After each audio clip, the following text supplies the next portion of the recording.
Hello and welcome to this important training on maintaining professional boundaries in home healthcare. As frontline caregivers, home healthcare workers often face unique challenges that can increase their risk of workplace violence. Now, unlike clinical settings, home environments can be quite unpredictable and they lack the security structures of hospitals or clinics. This training is designed to equip you with the knowledge and skills to establish and maintain clear professional boundaries, an essential first step in reducing the likelihood of conflict, misunderstanding, or harm. Next, please press play to view a short video clip on workplace violence. The following is a reenactment of a true story of workplace violence. Due to the sensitive nature of the material, viewer discretion is advised. I was assessing an IV site when the patient violently grabbed me by the hair and jerked me towards him, trying to bite my face.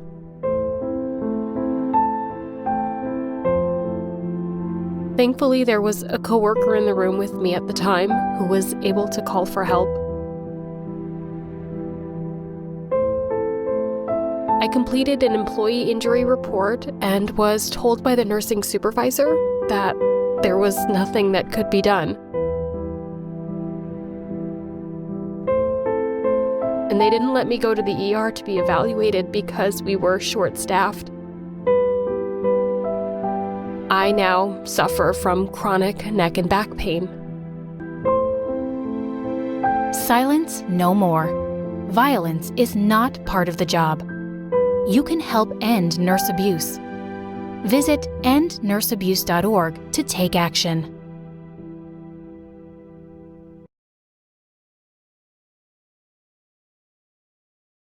Ensuring the safety of workers is vital for every organization, and it is just as important in the field of home healthcare. One approach to safeguard home healthcare workers from instances of violence is to establish clear professional boundaries. Now, by establishing and maintaining these boundaries, healthcare professionals create a respectful, professional relationship with the client and significantly reduce the likelihood of violent incidents occurring.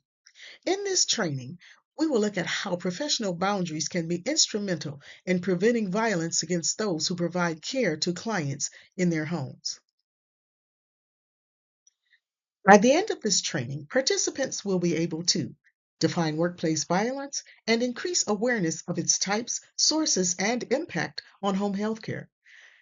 You'll be able to increase your understanding of professional boundaries and how they contribute to healthcare and workplace safety.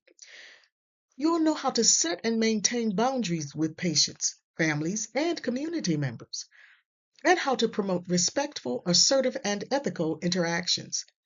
You become aware of potential boundary violations that can escalate into aggression or violence. Create a safety, professionalism, and accountability culture within home healthcare environments. And lastly, you'll understand how to report acts of workplace violence using company established protocols.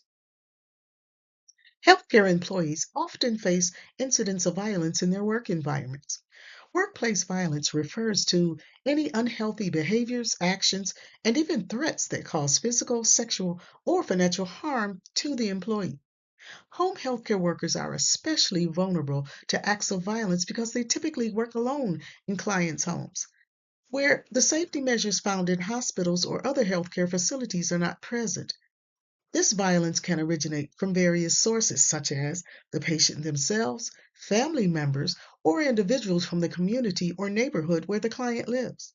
Additionally, threats or acts of violence can come from family pets or stray and feral animals in the area. Now, let's take a look at some examples of workplace violence. Verbal abuse. This involves shouting, using offensive language, resorting to insulting remarks about one's race or weight or gender, and using verbal threats to an employee. Physical violence, pushing, hitting with an open or closed fist, and throwing objects, including human waste. Sexual violence, unsolicited comments or sexual advances, unwanted touching, or viewing pornographic material in the presence of the worker, and rape and sexual assaults. Loss or damage to property. possessions taken by force or stolen from the employee without their knowledge, including identity theft, and vandalism affecting vehicles and other personal belongings. Income-related violence. Now, this involves the client threatening to reduce the worker's hours or remove them from the case. And lastly, attacks by family pets or stray animals in the neighborhood. Acts of violence harm the health of the workers, resulting in issues like stress, depression, disrupted sleep, and, in the long run, caregiver burnout. This is of great concern for many healthcare employees. However, workers often fail to report violent acts to supervisors or managers. Many workers are unaware of their agency's reporting procedures, and some simply view these incidents as simply part of the job. There can also be reluctance to report due to the fear of being removed from providing care for the client, leading to a loss of income. Now, in an effort to provide a safe and supportive work environment, healthcare agencies should implement clear policies and protocols for reporting any act of violence or aggression and create a supportive atmosphere for those affected by workplace violence, including prompt reassignment whenever possible. This approach will encourage employees to come forward about violent incidents without fearing negative consequences. The current body of evidence regarding the reduction of workplace violence in home care settings is limited. However, a clear consensus exists among the researchers on the need for home health care agencies to provide their workers with education concerning the definition of workplace violence and effective strategies for reducing and preventing these acts from occurring. Workplace violence often originates in the relationships between the healthcare provider and their clients. Increased familiarity with a patient can lead to blurred boundary lines, causing the patient to perceive you more as a peer than as a professional healthcare provider. Now, in this training, we will focus on how to establish and maintain professional boundaries with patients in an effort to remain safe in their homes while providing care. Now, first, we need to understand what the term professional boundaries actually means. A professional boundary can be defined as a clear and respectful limit that helps keep the relationship between the caregiver and a patient or their family safe and healthy. It means the caregiver remains focused on the patient's needs, not their personal feelings or friendships with the client, and treating the patient with dignity, respect, and fairness. Now, these boundaries help the patient stay independent and make sure the care they receive is in their best interest. Now, what are some ways you can cross professional boundaries with a patient? Let's examine a few. Oversharing personal issues or details from your own life can cause the patient to view you as a friend rather than a healthcare provider. Using nicknames or becoming overly familiar, using terms like honey or sweetie, may blur professional boundaries. Exchanging gifts or doing favors or keeping secrets with patients is inappropriate and may lead to boundary issues. Unprofessional behavior, such as speaking loudly or telling inappropriate jokes or using offensive language or making discriminatory remarks, should be avoided. Spending excessive or unnecessary time with a patient, especially outside of work hours, or believing you can provide the best care for him, can be seen as favoritism or inappropriate attachment. Taking photos, audio, or video using recordings of a patient on your personal phone or devices is not allowed. Posting or sharing any patient information or images, even without names, is a violation of the patient's privacy.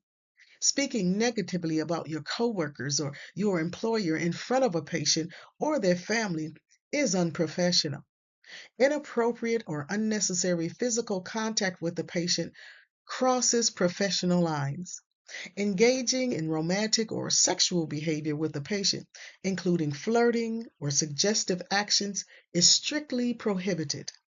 The caregiver should steer clear of circumstances in which they have a professional or business relationship with a patient.